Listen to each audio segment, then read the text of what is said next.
Good morning to all of you. आज हम लोग का टॉपिक है रिस्पायरेशन सिस्टम या रिस्पायरेटरी सिस्टम। ये चैप्टर बी फार्मा में सेकंड सेमेस्टर का थर्ड यूनिट और डी फार्मा में फर्स्ट ईयर का चैप्टर नंबर 10। ठीक है, तो रिस्पायरेटरी सिस्टम बहुत आसान चैप्टर है, बहुत इजी टॉपिक है, लेक्चर वाइज क्लियर करेंगे।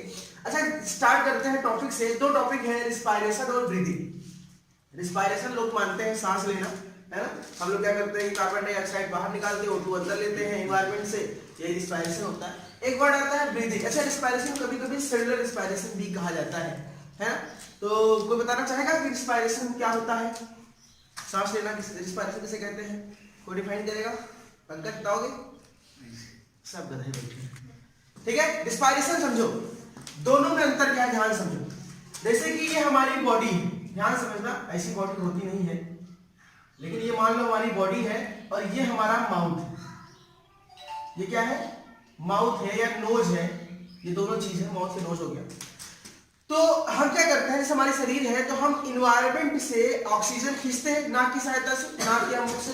तो हम क्या करते हैं, इन्वायरमेंट से ऑक्सीजन बॉडी के अंदर ले आते हैं। कहां से?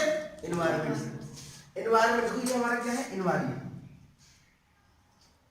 ये पहला स्टेप होता है। हम क्या करते हैं, पहले सांस को अंदर खींचते हैं, वो कहां जाता है, हमारे बॉडी में यानी लंग्स में। ठीक है, उसके बाद उसी तुरंत ही हम दूसरा सांस जब बाहर निकालते हैं तो क्या होता है, उसी के द्वारा हम CO2 इन्वायरमेंट में छोड़ते हैं।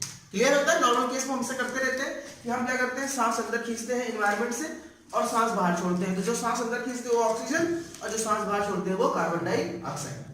एक क्रिया ये होती है।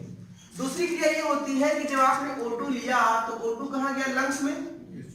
लंग्स से वो गया एल्वेलाई में। अब ये समझेंगे बाद में कि लंग्स क्या है, एल्वेलाई क्या है। एल्वेलाई में गया और एल्वेलाई से हमारे जाता है कहां, ब्लड में। कहां जाता है? ब्लड में। इंपॉर्टेंट ब्लड है। फिर ब्लड की सहायता से वो जाता है हमारी कोशिकाओं के अंदर। This is the cells. Oxygen कहां जा रहा है, सेल के अंदर। क्यों जा रहा है सेल के अंदर? क्योंकि ऑक्सीजन का काम सेल के अंदर ही तो है। आपने डाइजेशन के बाद जो पूरा खाना वाना खाया, ग्लूकोज आपकी कोशिकाओं तक गया, after the process of absorption and assimilation, वो ऑक्सीजन जाकर खाना करे क्या?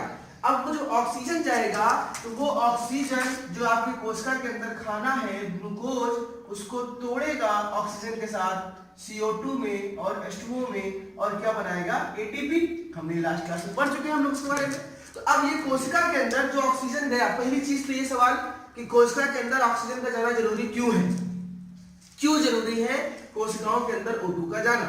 तो क्योंकि हमने डाइजेशन के बाद जो खाना हमने खाया है, जो प्रोटीन, ग्लूकोज, विटामिन हमारे कोशिकाओं तक पहुंचा है by the process of assimilation, वो पहुंच करे क्या, खाया हमने एनर्जी के लिए है। तो जब तक ऑक्सीजन नहीं आएगा, ये ग्लूकोज टूटेगा ही नहीं CO2 H2O में, और ATP क्या होगा, बनेगा। हम खाना खाते हैं बेसिकली ATP के लिए, ना ग्लूकोज के लिए, ना विटामिन के लिए, ना प्रोटीन के लिए। अंतोगत्वा हमारा टारगेट होता है कि हमारे बॉडी में ATP बने, एनर्जी बने, ताकि हम चल फिर सकें। तो अब ब्लड के अंदर अगर सेल के अंदर O2 ना जाता तो हम लाख खूब जितना दुनिया भर का सुंदर खाए रहे, खूब ताकत वाली चीज खाए रहे, लेकिन जब तक O2 अंदर नहीं जाएगा वो ताकत वाली चीज हमको ATP बना के नहीं देगी। इसलिए सेल के अंदर O2 का जाना बहुत जरूरी है। अब जब सेल के अंदर O2 जाना बहुत जरूरी है, तो जब O2 से ये होगा तो ये CO2 निकला ना, कहां बना, सेल के अंदर ही तो बना।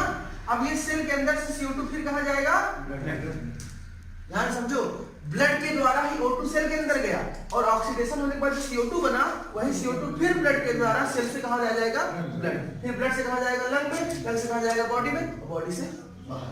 आपने देखा ना, O2 अंदर गया, CO2 बाहर आया।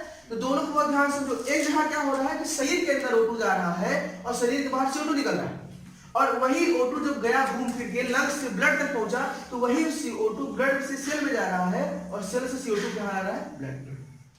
सेम चीज दो काम हो रहा है, सेल के अंदर भी हो रहा है, बॉडी के अंदर। तो पहले बॉडी के अंदर O2 आया, फिर वो सेल के अंदर गया, फिर से CO2 निकला, और CO2 बॉडी से बाहर। ये पूरा का पूरा एक साइक्लिक प्रोसेस लगातार चलता रहता है। अब बहुत ध्यान से दो चीजें, जब ऑक्सीजन इन्वायरमेंट से शरीर के अंदर प्रवेश करे, हम शरीर बोलते हैं या फेफड़ा बोलते हैं, लंग्स बोलते हैं, बात एक ही है। यहां भी कह सकते हैं कि जब ऑक्सीजन इन्वायरमेंट से लंग्स के अंदर प्रवेश करे और लंग्स से कार्बन डाइऑक्साइड इन्वायरमेंट में जाए, तो इसको बोलते हैं ब्रीदिंग। क्या बोलते हैं? Breathing. This is called, Hindi में कहते हैं श्वासोश्वास, ब्रीदिंग। क्या है ब्रीदिंग? जब बॉडी से एनवायरनमेंट से ऑक्सीजन हम अंदर खींचते हैं, बाबा रामदेव फूंक फाक करते हैं ना, अंदर ऑक्सीजन लिया और बाहर CO2 निकाला, इसे श्वासोच्छ्वास ब्रीदिंग कहते हैं, इसको रिस्पायरेशन नहीं कहते। लेकिन वही ऑक्सीजन जब सेल के अंदर जाए और सेल से CO2 बाहर आए, इसी को रिस्पायरेशन कहते हैं या इसी को सेलुलर रिस्पायरेशन कहते हैं। तो अगर आपसे पूछा जाए कि ब्रीदिंग रिस्पायरेशन में क्या डिफरेंस है, तो ऑक्सीजन का बॉडी के अंदर जाना और CO2 का बॉडी से बाहर निकलना, दिस इज कॉल्ड ब्रीदिंग। लेकिन ऑक्सीजन का सेल के अंदर जाना और सेल से CO2 का बाहर निकलना, दिस इज कॉल्ड रिस्पायरेशन। तो ब्रीदिंग और रिस्पायरेशन में बहुत लोग कंफ्यूज होते हैं, इस दोनों में बहुत डिफरेंस है। ब्रीदिंग हमारी बॉडी लेवल पे होती है और रिस्पायरेशन सेल लेवल पे होती है, this is called cellular respiration because ये सेल लेवल पे होती है। मेरे ख्याल से कॉन्सेप्ट क्लियर हो गया होगा आपका, ठीक है, कोई दिक्कत? ठीक है।